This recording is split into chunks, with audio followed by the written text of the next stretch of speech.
Extrait de La Révolte par Clara Dupont-Moreau.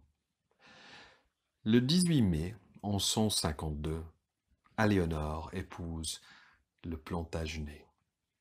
Cette fois, le pays la compare à Gonifar, cette femme délivrée des ténèbres par un prince.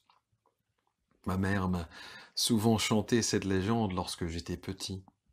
Elle-même l'avait entendue à la cour de son enfance. J'ai compris alors la signification de Gonifar, blanche ombre.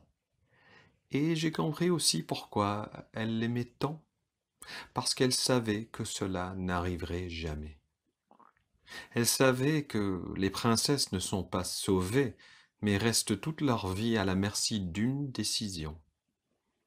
Ma mère ne demandait qu'une chose au poète, lui offrir un envers. Tous ils ont loué sa beauté, son courage et son ambition. Elle savait que la première se flétrit, le deuxième se paie et la troisième, lorsqu'elle pourrit sur pied, se nomme sagesse.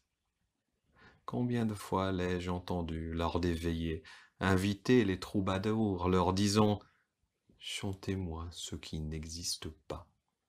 Car seule la littérature peut inverser le sort, le ton d'un poème.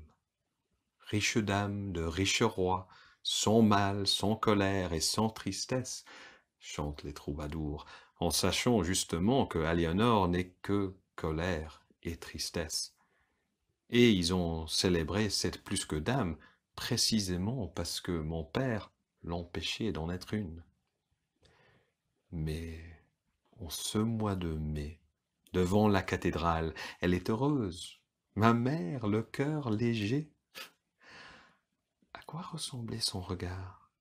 Comment résonnait sa voix? À ce moment, aimait-elle mon père? Pour la première fois de sa vie, elle ne se méfie pas. Dans le fond, parce qu'il est plus jeune qu'elle, Aliénor pense qu'elle mènera la danse. C'est sa grande erreur, mais elle l'ignore encore. Elle ne sait pas que cet homme sera son égal et que le drame se jouera là. Mon père est dans la même naïveté. Sur ce parvis se tiennent deux fauves, et chacun est sûr de son ascendant sur l'autre. En réalité, parce qu'ils se ressemblent trop, parce qu'ils se valent, ils deviendront ennemis mortels.